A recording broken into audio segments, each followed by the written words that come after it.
السلام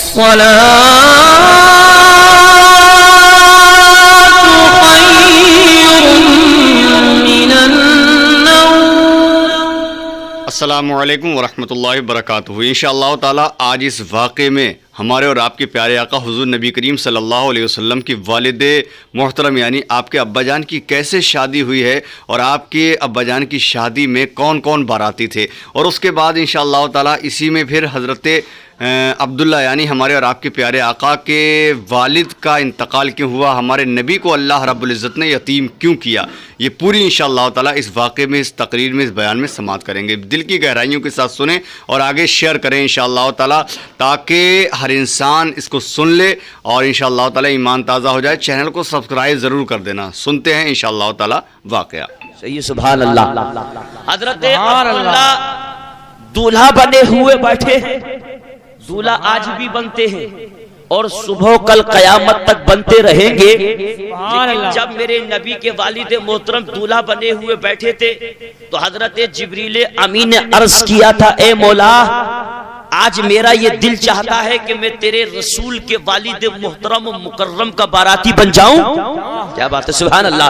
مولا بارات میں شریک ہو جاؤں، بارات میں چلا جاؤں تو اللہ ارشاد فرماتا ہے، اے جبریل امی بارات میں کیسے جاؤ گے، بارات خاکیوں کی ہے، تو نوری ہے۔ تو جبریل امین نے عرض کیا تھا، اے مولا جب میں بشریت کا کرتا پہن کر، بشریت کا لباس پہن کر، انسانی روپ میں جب حضرت مریم کے گربان میں دم کر سکتا ہوں تیرے حکم سے، تو اے مولا اے پروردگار عالم آج میں بھی بشریت کا لباس پہن کر، بشریت کا کرتا پہن کر، انسانیت کے روپ میں آج میں اگر تو اجازت مرحمت فرمائے تو تیرے نبی کے والد محترم کا باراتی بھی بن سکتا ہوں مولا، اگر تو مجھے اجازت فرمائے۔ تو اللہ ارشاد فرماتا ہے، اے جبریل امی جاؤ جاؤ چلے جاؤ، میرا رسول کا والد دولہا بنا ہوا بیٹھا ہے، سجا ہوا بیٹھا ہے۔ اب جبریل امی چلتے ہیں، اللہ فرماتا ہے، اے جبریل امی اکیلا مت جا۔ عرض کیا مولا کس کو ساتھ میں لے کر جاؤں؟ رب فرماتا ہے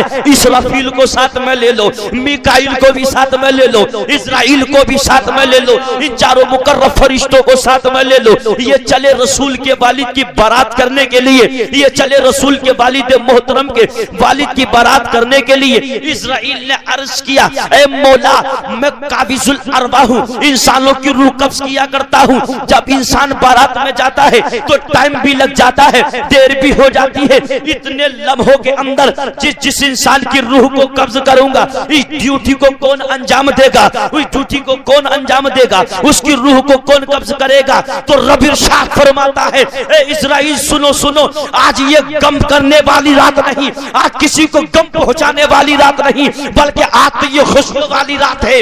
آج انسان کسی بھی انسان کی روح کو قبض نہیں کرتا ہے، بلکہ آج میرے نبی کا والد دولہا بنا ہوا بیٹھا ہے۔ نعرہ تکبیر، نعرہ رسالت، نعرہ غوثیہ، فیضان اولیاء اکرام، مسلک اعلی حضرت، نعرہ تکبیر، سبحان اللہ۔